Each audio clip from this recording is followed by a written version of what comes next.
You want to know what's working right now to take your Amazon business to the next level? Or do you want to know all the mistakes to avoid in the e-commerce space? Today's guest has been around the block a time or two, and he is sharing all of his secrets with us today. Welcome to the Ecomm Breakthrough Podcast. I'm your host, Josh Hadley. I scaled my own brand from 0 to 8 figures in sales, and now my mission is to take it to 9 figures. On my journey to 9 figures, I bring you unfiltered conversations with the smartest minds in e-commerce. Past guests include Kevin King, Michael E. Gerber, author of The E-Myth, and Matt Clark from ASM. Today, I am excited to introduce you to Tomer Rabinovich. He is a self-taught Amazon business owner, consultant to some of the biggest names in the online sales industry, and one of the most sought-after speakers at Amazon seller events throughout the world. He began his entrepreneurial journey at the age of 10 as a professional magician.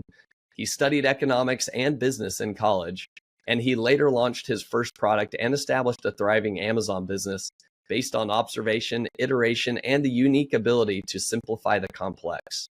He now consults 7 to 8 figure sellers through his mastermind coaching groups and his digital programs as well.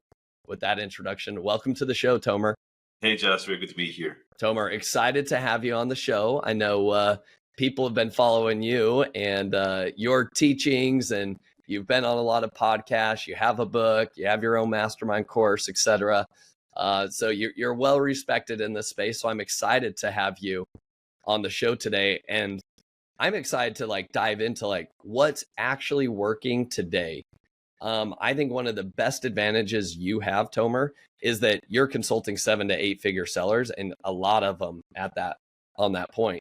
And so you see behind you see under the hood of a lot of different e-commerce brands, and you're able to see what's working, what's not working, be able to help people avoid making the same mistakes that some other brand made, and also identify what are the patterns that cause people to win and share those with everybody else. So Tomer, tell me a little bit more, what are you seeing right now with these brands that you're working with? What's good going on in the e-commerce space? What are some of the challenges that people are experiencing in the e-commerce space?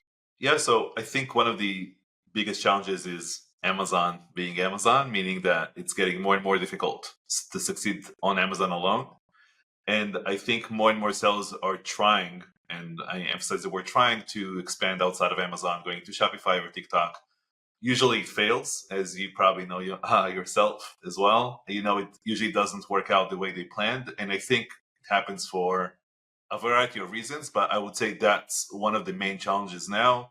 Margin keeps getting squeezed, tacos and PPC spend keeps going up.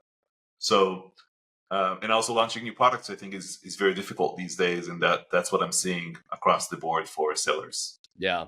I think that Amazon has never been more competitive than it is now, right? And when you could imagine it's going to be the exact same statement 3 years from now as well. But Right. I would agree that the e-commerce landscape is shifting dramatically right now. I mean, there's the threat of social commerce. There's the threat of agentic commerce that's coming into play here. I mean, put on your look into your crystal ball, your magic hat here, Tomer. What do you think the e-commerce landscape looks like 3 to 5 years from now? Yeah, so I honestly think what I've been doing for the past few years is the thing I think that will work in 5-10 years from now, which is launching difficult products.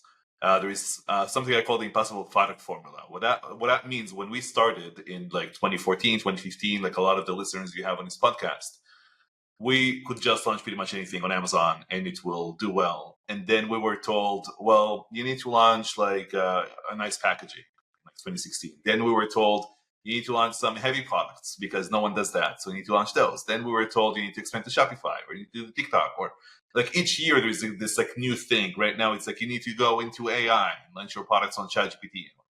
That every year there's something new.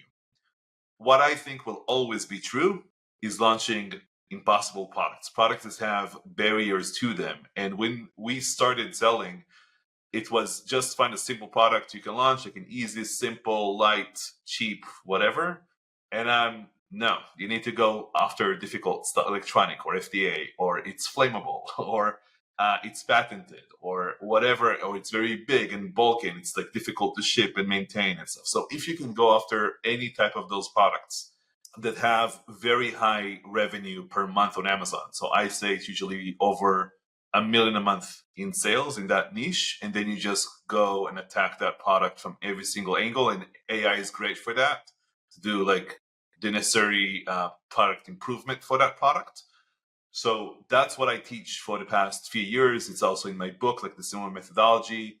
But I do believe that launching impossible products is the way to go, and that's how you create a moat around your product.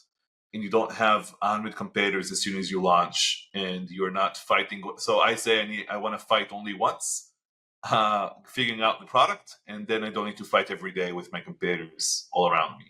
Yeah, I love that sentiment. And again, I think that some people may look at that and be like, oh no, that's too much work. But I think like through that hard work is where all the success and the true ROI hides now on Amazon. right. And Amazon's making it more difficult, which I think is a great thing, right? Amazon now, for the first time in a long time, actually cares about your child safety certifications. Amazon, for the first time, actually cares about having FDA approval or whatever claims are going on in the supplement space. Right. And like up until now, it's just been the wild, wild west. And so I love it when those barriers to entry get higher. Obviously, a lot of the overseas competition is just going to drop out because like for them, it's how many accounts can I spin up? How many cheap products can I throw up? How quick can I just make a buck? And they're not going to jump through all of those hurdles. Is that kind of what you're seeing on your side? There's just less competition in these more regulated niches? Definitely, 1,000%. There is much less competition. I call it day one, page one type of thing. As soon as you launch, you're on page one with these products for a lot of different keywords. And that's exactly what you want to go after. And one of the biggest barriers to entry, I will say, is creating a social media friendly product. And if you can do that, and you can make your product, I call it like almost organically going viral, is a game changer these days. And that will get you to omnichannel very quick. And we can talk more about that if you like. But that's just one of the barriers, right? There are many more, as I mentioned, but that's a social media friendly product is, I think, key at this day and age. If you can figure it out, you win. So Tomer, I love where we're going here. So I think a lot of us that started on Amazon back in 2015, 2016, like the old way of identifying product opportunities was like, how many reviews are there? How big is the niche? How many competitors are there? What is the price of the product? And I didn't hear any of that from you other than, hey, how much revenue is that niche driving, right? Like I want $1 million a month in that niche. So Tomer, do you mind breaking down and maybe sharing like, hey, here's the actual checklist that I have my sellers in my group. Like, this is what we walk through to validate products before we launch them now, starting in 2026. Sure. So again, you want to have big revenue per month. I would say, again, minimum $1 million a month. It's better if it's over $3 million a month. For example, yoga mat is a good example of a product. It can even be silicone spatula. It can be digital weight, right? Like a digital scale, and so on and so on. So, but then it comes down to differentiation, barriers to entry, what can you do with it to kind of stand out? Or you go after, so another thing you can do with barriers to entry is you can go after like a very specific niche. So an example I have in my book is launching a yoga ball for pregnant women, right? As an example of something you can do. And if you type that in Amazon, you will see there are already like a few sellers doing that, but then they can sell a product for $30 instead of like 10, 12, and have like a pregnant woman on the ball itself, on the main image. And that works really, really well by just going after keywords that people are already searching for on Amazon and just going very niche. And you can make 30, 50K a month with these products. And the other thing that they do, so the reason I want to go after such big revenue categories is because if I go after, what most others do is try to play it safe and they go after a small niche that does, let's say 50K a month or 100K a month. And then they expect to get like 20, 30K a month. But that doesn't really happen. To get like 20, 30% of that niche is almost impossible to do. But if you go after a $3 million a month niche, making 50K a month is not that much, right? So that's the whole premise here, is to go after those bigger opportunities. And there isn't more to this criteria. So I will say, well, a few more things maybe. So one, it needs to be, again, high volume in terms of revenue, but also high volume in terms of search volume is also important. There is no fixed number to this, but usually products that do like high revenue also have high searches for them. It's good if there is some more than like 10 keywords you can kind of go after, right? And just a bigger variety there.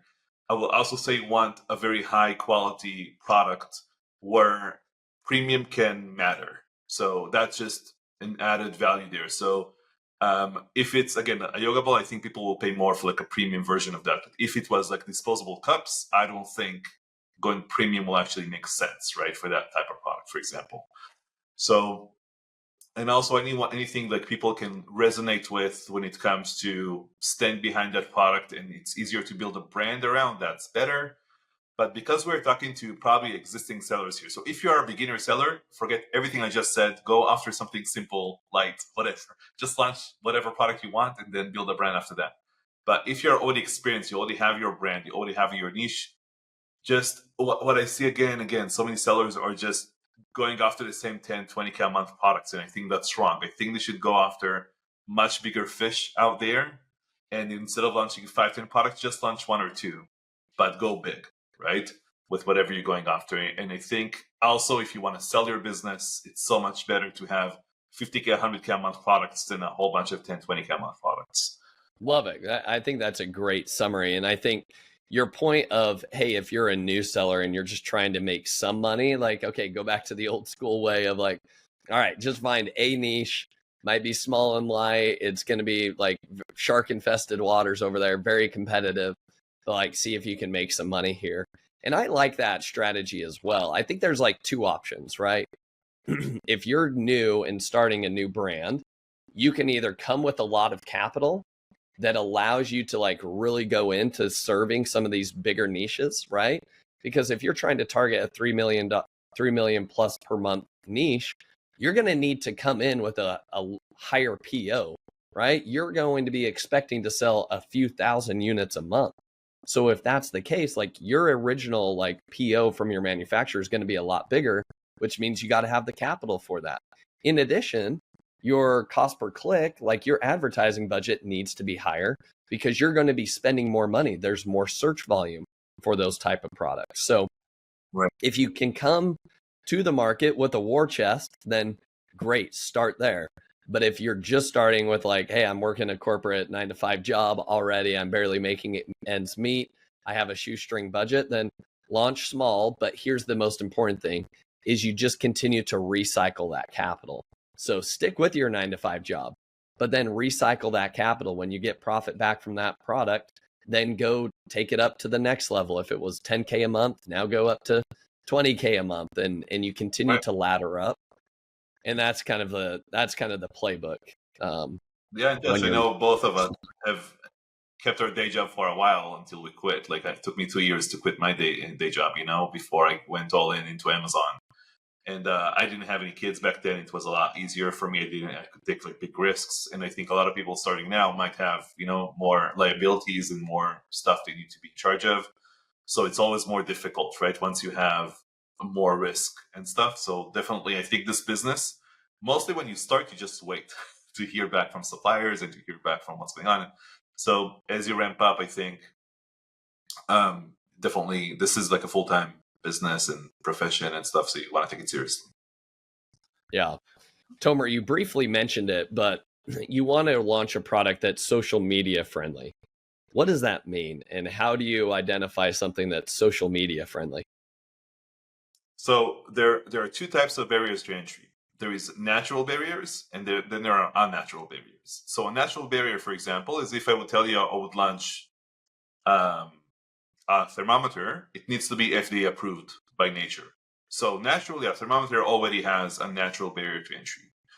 But if I'm launching a silicone spatula, right, I can say, well, it doesn't have any barriers to entry, but then I can say, if I make it electronic in some way, I create a barrier to entry for that product, right? Because electronic products is something not a lot of sellers want to do. or I create a patent for it. That's like an unnatural barrier.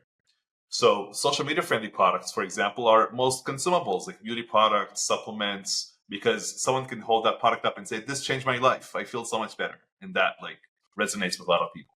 So that's like a natural barrier to entry that product has. If you can take a product that's a very boring product and very not something people won't talk about on social media, and you can make it unique or a unique experience of some sort, and you can make it social media friendly, I think that's very interesting to do that way.